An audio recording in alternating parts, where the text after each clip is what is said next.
Black Flame of the Amazon, featuring Harold Noyce, world-famous explorer in person.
You will recall we left off just as the amphibian plane was making a hurried takeoff from the surface of the Little Jungle River, which flows into the Wapes, a tributary of the mighty Amazon.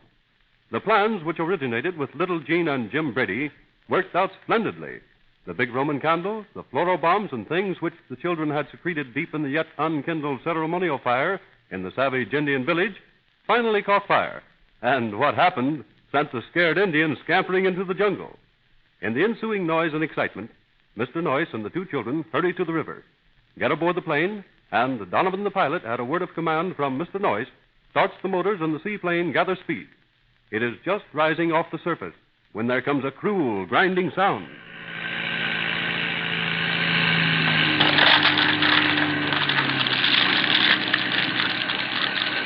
Hold on tight, everybody. We've got it back on the water again. Hang on, here we go.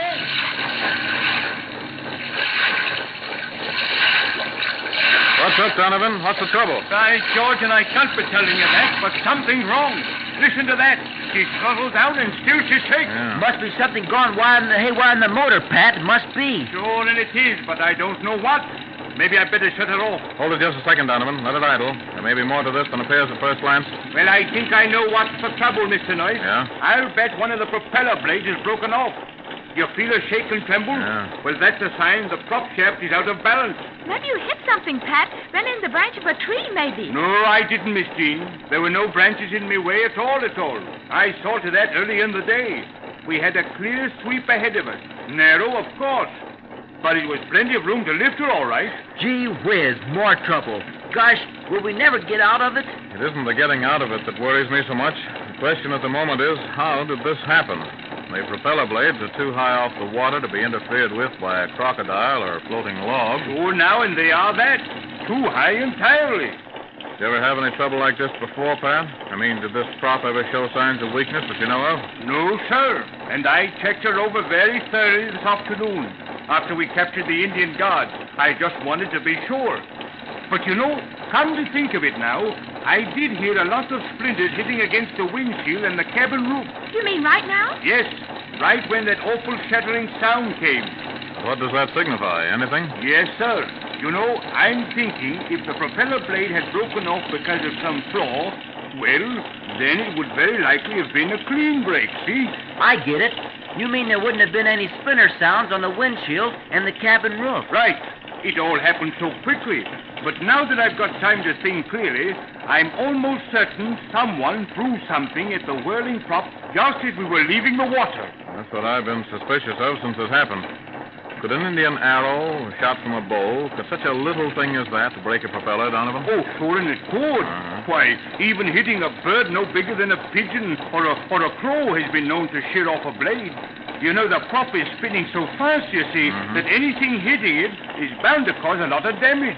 And now I suppose there's no hope of getting into the air again. None whatsoever, Mr. Noyce. But please, sir, now, if you'll come up here and take my place in this pilot seat, I'll go out and make an inspection. All right.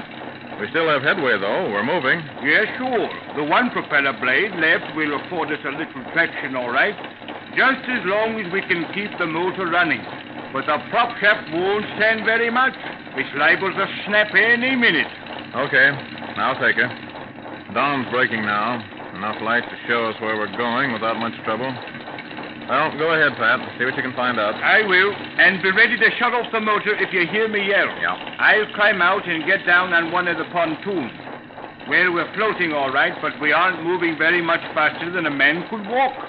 Okay, get going, Pat. The sooner we know the truth about what's what, the better. It isn't any too safe here yet. These Indians are scattered all over these woods right now. Maybe it was an Indian. Maybe he took a pot shot at the plane when he was passing. You mean that he struck the propeller just by accident? I hope so.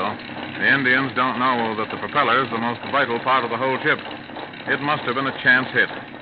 Oh, Donovan, you don't happen to be carrying a spare prop, do you? No, sir, Mr. Noyce, and that's where we made a big mistake. Yes, sir, a big mistake. We seem to have plenty of extra parts for other repairs on this bus, but you know, we haven't got a spare prop. That means, then, that we might as well kiss the airplane goodbye from now on? I guess so, Miss Jean. That is, unless we can get a spare propeller from somewhere downriver. And that means a long wait. Maybe 3 months or more. Oh, say, will you throttle her down just a little more? I still hear the water washing at the pontoon, and I'm not wanting to take any chances. That river out there doesn't look inviting at all, at all. Well, I don't want to throttle her down too much, Pat. She may stall on us. We can't afford that. Not in this spot. We must keep that motor running. Even with just one propeller blade, at least we can keep the ship moving ahead, and we must do that. The sooner we place this river behind us, the better. Well, I'll be going, and it won't take me but a few minutes. I'll soon know. Yeah. Say, somebody, turn on all the lights. It'll help me out there. Right you are, Pat. Here they go. How's that, Pat? Why, that's swell, Miss Jean. Will you put on another light from the other side now? All right. All right, I'll get to that side now. You hear that? Rifle shots, eh? Hey, Donovan. Donovan, get back in here. Donovan, do you hear me? Get back in here at once. Come on, man, hurry. Someone is using this ship as a target. We're sure in Pat Donovan isn't wasting any time. My golly, I don't like bullets flying around, especially when you can't see where they're coming from. And now, Mr. Noyce, what is it? What's up now? Jimmy, I'm just a little bit afraid that the Indians didn't get Grogan after all. Or it may be Limey Scroggins. Certainly it's someone who can handle a rifle. Say, Donovan, get back in the pilot seat here, will you? Yes, sir, I'll be doing that. Mr. Noyce, what's the next move? It's your job to keep this ship moving. Glide her slowly down till we reach the junction where this one feeds into the Wapes. Yes, sir, and I think we can make it. But not much farther, though. You know, the prop shaft just won't stand all that shaking. If we can get into the big river, then we can shut the motor off entirely.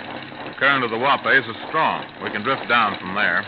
You mean, then, that we're going away downriver, drift down to civilization, so as to get the ship repaired? No, that'll take too long. But we'll just drift down to the sandbar where Pedro hid my dugouts.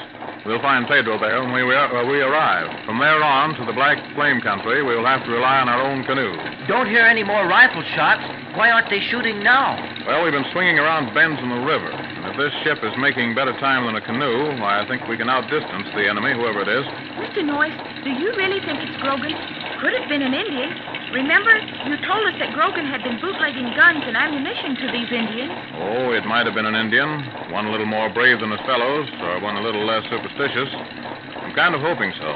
We can cope with the Indians easier than we can with men like Grogan or Limey Scroggins. I say, Mr. Noyce, look ahead there, the big river. We're going to make it all right. Well, that's the best news I've heard in a long time. The big river is the safest place for us right now. It's wide and deep. When we reach it, we'll swing over to the far shore, hug the far bank all the way down to the sandbar. Yes, sir, I'll do that. And as soon as we hit the big river ahead yonder, then someone, Jimmy or Jean can do it, just sit at this little wheel here.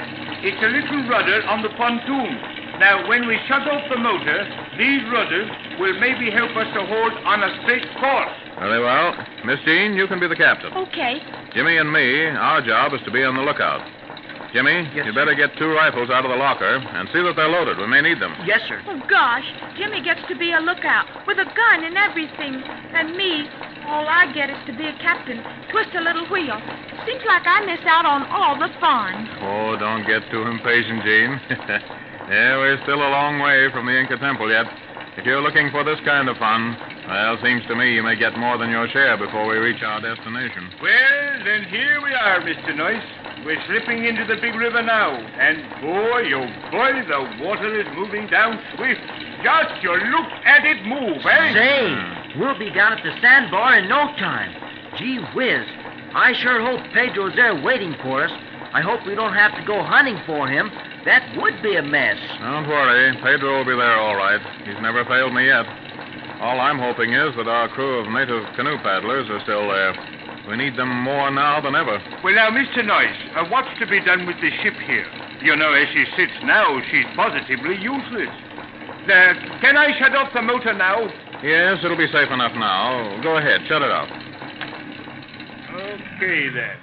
All right, Jean. You take over now. All right, I'm sir. getting out on top to take a look-see. Yeah, do that right away, Donovan. But be careful. Don't expose yourself too much or too long. I won't. These Indians can shoot a poison dart a long ways. Hey, Mr. Noyce, the ship. This wheel isn't worth 2 cents. I can't steer it at all. You see that? The ship's twisting around. Oh, what'll I do? What'll I do? There isn't much you can do, Jane. Just sit where you are. We ran into an eddy, a little whirlpool. We'll float out of it soon. By George. Just what we thought, Mr. Noyce. One of the blades is broken off. Something hit it and shattered it. You know, someone must have thrown a rock at it or something. Well, it's got to be repaired before the ship is of any use to us, so the sooner the better. Donovan, I suggest that you take her downriver toward Toraqua. Aye. And tie her up securely. Then you take passage on a river launch down to Manaus. Aye. Make arrangements for a propeller there, and then with a new prop in place, you can come back upriver and find us. Aye. Hear that, Mr. Noyce? Hear that? Hear that bullet whine? Gosh, I guess they're shooting at us. Yeah, Jimmy, I know the sound of that gun, though. That's Pedro's gun. Maybe he's trying to signal to us, Mr. Noyce. The signal is usually 3 shots fired slowly. No, Miss Jean, that was Pedro's gun, all right. Well, maybe he's in trouble. Maybe he's been attacked by Indians. Donovan, hurry it up, will you? Start that motor if you can, broken prop or not. We must get moving. Let's go.